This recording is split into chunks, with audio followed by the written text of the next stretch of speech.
Hi, guys. Okay, so we had been asked several times to do coffee talk. And so I asked you guys, what questions would you like to give us? So we have about 12. We're going to try and get this done at less than 15 minutes. So here goes. The first question is from Trisha Pretty O'Neill. She says, what would you like to see improve in our community? And what is the hardest lesson you've had to learn? What advice would you give to us going through the same situation? I think in this community, what would you like to see improve in our community is, stop getting your feelings hurt so easily.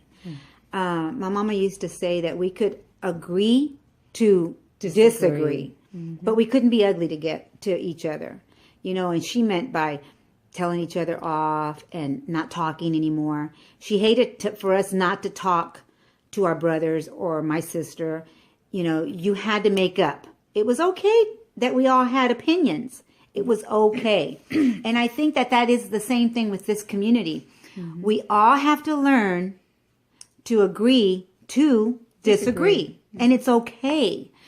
We get our feelings hurt so quickly. I've had some people unfriend me for no reason, and I'm thinking, I just have to be okay with that. What about the people that are blasting other people on here? That's not very nice either. Yeah, but I still love you.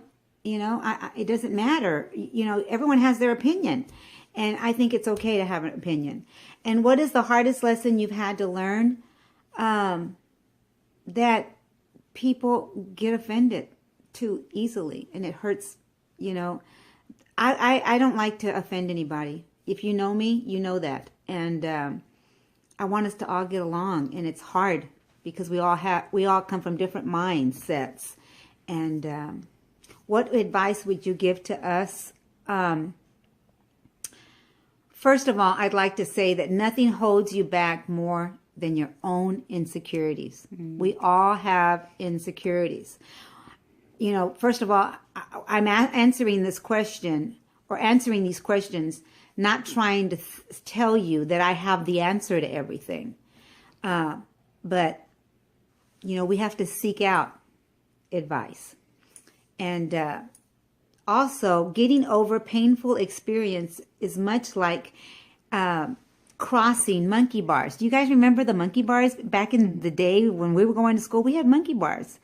And how do you get across the monkey bars? You have to let go at some point in order to move forward. So you grab one, let go, grab another one, let go, and you continually have to move forward. So I would say that, again, don't let your insecurities, keep you from moving forward. Okay, the next question comes from Marjorie, Butterfly Lady Smith. What keeps you motivated after you've reached your goal? Do you stop now? Do you keep going? How do you prevent compliancy? Well, I'm not at goal. Neither one of us have ever reached the goal that is in this head of ours. But I can tell you that I've lost close to 300 pounds. I did get to losing completely 300 pounds, and I've gained some. And you have to be okay with that. As long as you continually move forward with your success, because you're a success. You are a success. If you've lost 25 pounds, 30 pounds, 50 pounds from what you were, the highest weight, you're a success. She's lost almost 200 pounds. I've lost almost 300 pounds. And just because we're still a large frame in our bodies doesn't mean that we're back to 400. For myself, 487, and for her, 380 of some sort. Mama gave us her hips.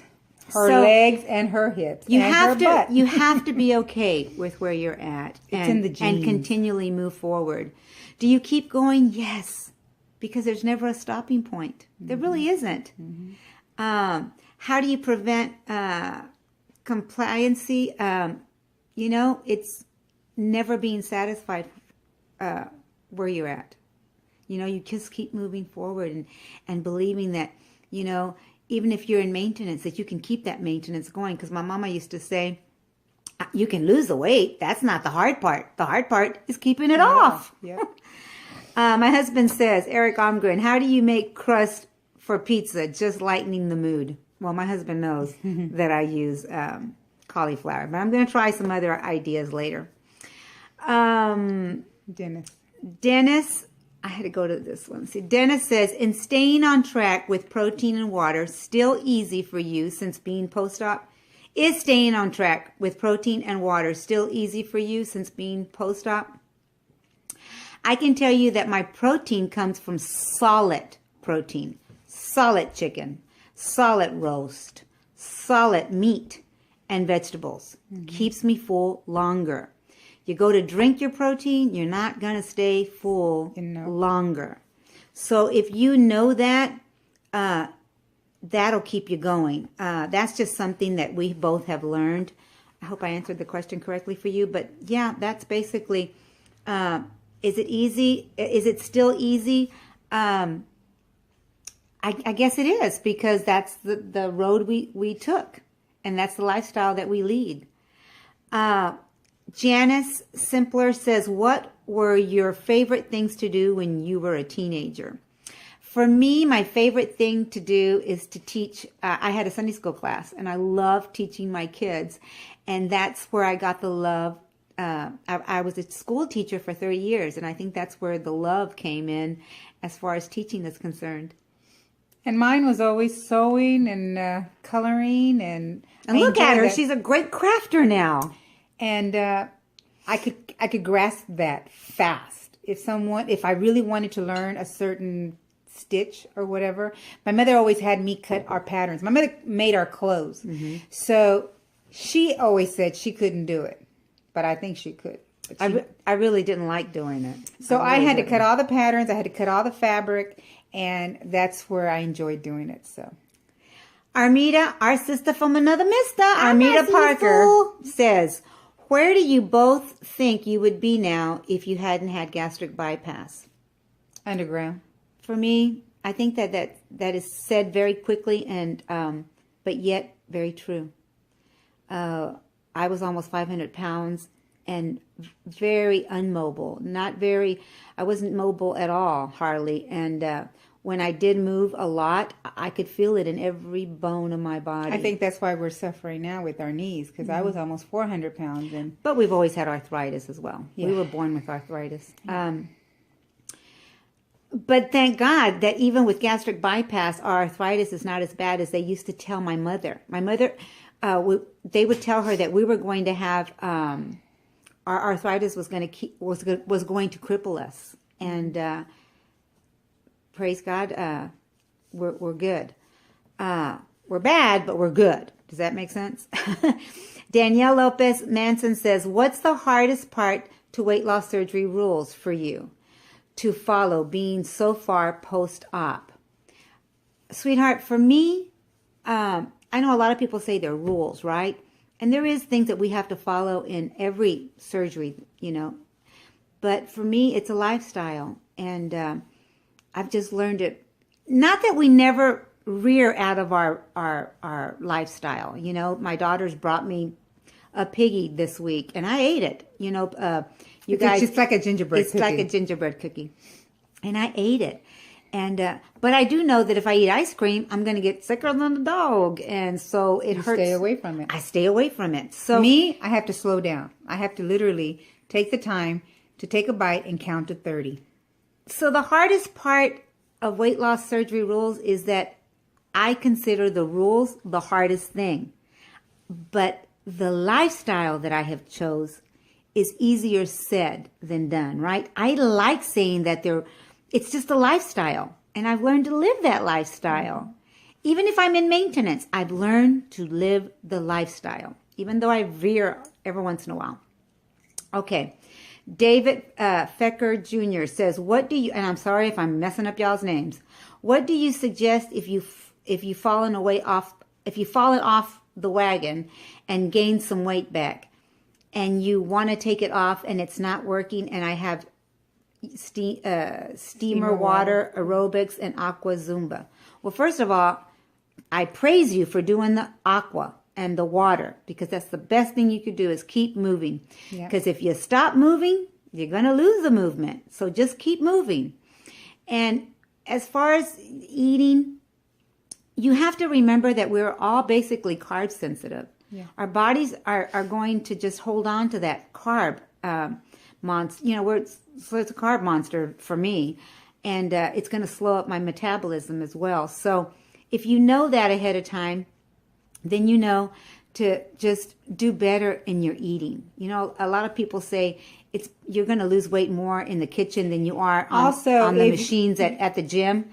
It really is that way. Also, our bodies, we're used to eating a certain amount of food. Well, guess what? After your bodies get used to eating that amount of food, you have to reduce it. So even though you eat this much of food, you still have to reduce it to lose weight, because our bodies are used to eating a very small amount of food. Yeah. So, I mean, we're not pros of any kind, you know, but suggestions. Robbie Berardi says, what's your favorite brand of sneaker? New Balance for me. I think Nike so far has been okay for me. Adidas as well. Adidas as well, yes. Beth April Landy says, what helps you both to keep at it, getting up every day and doing it over and over again, even during the times that are not showing a success? Well, me, it's my husband motivates me daily, and we have a routine. We have to pick up our granddaughter. Right now, we're helping our other daughter to pick her up. So we say, if we leave the house and we go to the gym and do an hour and a half at the gym, we know to leave the gym at 3 o'clock to pick her up at 3:30. So that's a huge I think dedication that we do to pick her up. But even when Rosemary was here for those 3 months, we were up at 5 in the morning to go do 5 miles every day. And I didn't think about it. I knew I was going to get up to go do it. And I did. I didn't think about it. I knew that that was my routine, and I had to get up to go and walk. So once you get yourself motivated to get up and do it, you have to be consistent every day. Wake up with determination and go to bed with satisfaction. Right? So true. So we're going to end it with this. We are not in competition with no one. We run our own race. We have no desire to play the game of being better than anyone, than anybody, in any way, shape, or form. We just aim to improve, to be better than we were before, and that's who we are. We're free today to say that I want to be better today than I was yesterday. Amen. I love you guys, and I hope we answered the questions for you the best we could. We are not, like I said, teachers in any way as far as health. I think TJ probably would have done a wonderful job answering these questions, and if you're watching, answer them. I love you, and I'll see you when I see you. Bye, guys.